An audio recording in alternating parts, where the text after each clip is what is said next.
He met a woman in Walheim, Lotte, whom he calls perfection itself. Werther's jealousy becomes a crisis. He and Lotte have finally married. Johann Wolfgang von Goethe was a German poet, playwright, novelist, scientist, statesman, theater director, and critic. His works include plays, poetry, literature, and aesthetic criticism, as well as treatises on botany, anatomy, and color. He is widely regarded as the greatest and most influential writer in the German language, his work having a profound and wide-ranging influence on Western literary, political, and philosophical thought from the late 18th century to the present day. Goethe took up residence in Weimar in November 1775 following the success of his first novel, The Sorrows of Young Werther. Now, let's get started. Werther's narrative begins with a letter written to his friend Wilhelm. In it, Werther describes how happy he is in the small, unnamed town where he has recently settled. While Werther finds the town proper to be unlikable, the countryside, especially its trees, is idyllic, and he sees it as though encountering nature for the first time. By the writing of his next letter, some 6 days later, the place possesses him utterly. In his contentment, he admits that he has neglected his studies. Books have begun to seem insufficient in comparison to the beauty around him. In the letter that follows, Werther instructs Wilhelm not to send the books from home that he'd originally requested. He won't be needing them. Already smitten with the beauty of his new home, Werther finds himself at ease among the townsfolk, as well. He expresses remorse for the way men of his social status look down on peasant life, and he paints a portrait for Wilhelm of a nearly pristine way of living. Peasants live simply and close to the earth, he claims. Just as Werther begins to lose his book learning, so too does he lose some of his higher social graces. He finds himself sitting around hearths and joking, or dancing in an unrefined way. Yet, if he manages not to think about how improper these actions are, he enjoys himself heartily. In his next letter, he openly admits that he finds peasant life to be superior to his own. Several days later, Werther stumbles upon the town of Walheim, about an hour from his home. It agrees with him much more readily than the rural town in which he presently resides. In Walheim, there is an inn where Werther can read comfortably and sip coffee, and nearby are country scenes that he can sketch.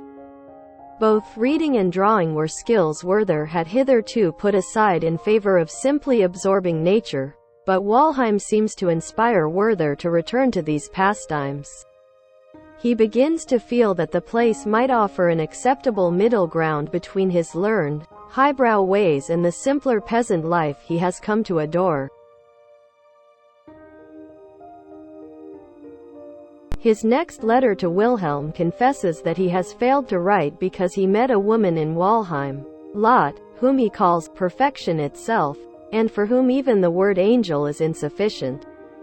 He gushes to Wilhelm about her, struggling to find words, and he even pauses mid-letter to go and visit her. Werther describes to Wilhelm how he met Lotte.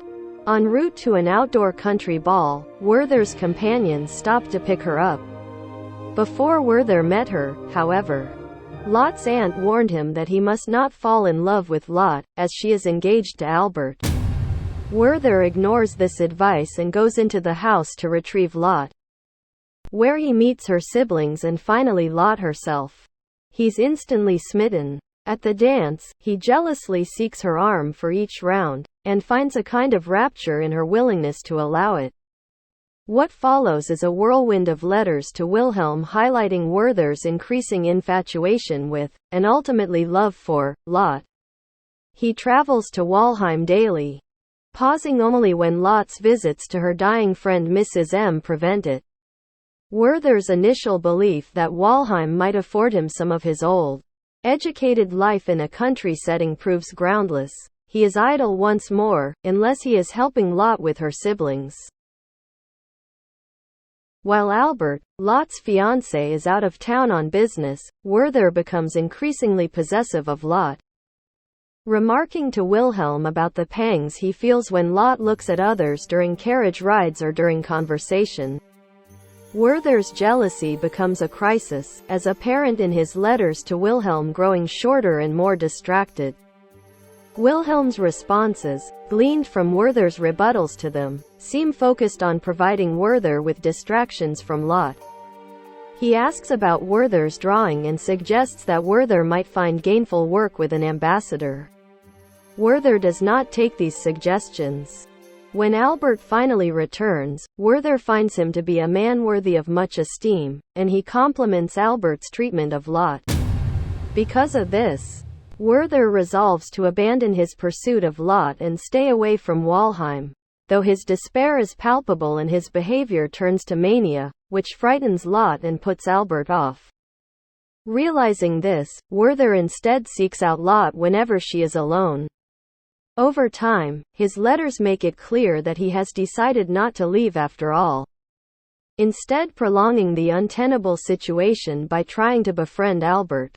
He and Albert have a lengthy and passionate debate on the morality of suicide, and Werther argues that suicide is a valid option for some people. In fact, he believes that suicide can sometimes be no more escapable than death from a fever might be. This statement shocks and disturbs Albert. In the months following Albert's arrival, Werther's letters become increasingly long, dramatic, and philosophical.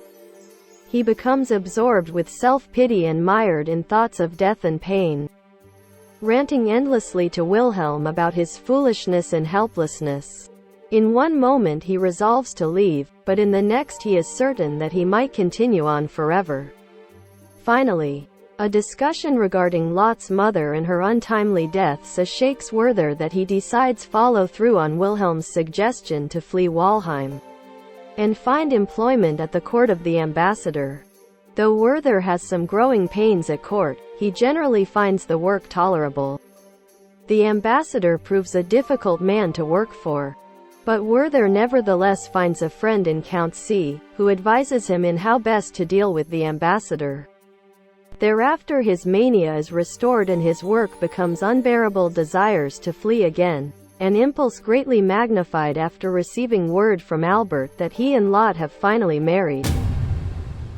After Werther is humiliated at a party by the Count's noble friends who find Werther too low-born to mingle with them, Werther resigns his job. For a while he travels, but he ultimately returns to Walheim and to Lotte. He finds the world there at odds with his memories of it. The farmer lad has been let go by the widow he loves because he tried to rape her, but Werther sympathizes with the lad rather than the widow. Noting that the widow has taken on a new servant, and remembering his feelings towards Albert, Werther wonders how the new servant must make the farmer lad feel. The trees so beloved by the vicar and his wife have been cut down, and with them the memories that Werther and Lotte made there. One day, the farmer lad killed the widow, and Werther defended the boy's actions vehemently to Albert. Albert was so aghast at this that he broke with Werther and demanded that Lotte do the same. Then a storm ravaged Walheim, bringing with it a flood that laid waste to many of Werther's favorite spots. Lotte, for her part, rejects Albert's call to abandon Werther. During their final visit, Werther reads from his own translations of Ossian, and both he and Lotte weep for the beauty of the story and their own ruined friendship. When Werther forces kisses upon Lotte, the spell is broken, and she banishes him from her home. He flees, resolving to end his life. After writing a letter to Lotte to be delivered after his death, he prepares for the act by borrowing Albert's pistols. He shoots himself that night and dies from his wounds the following day. The novel ends with the iconic line, "No priest attended him." Please subscribe to my channel. We're gonna show you world masterpieces in about 15 minutes with manga. Manga is Japanese-style comics that is easy for everyone to understand. We're sure that you can grasp the context shortly. See you next time.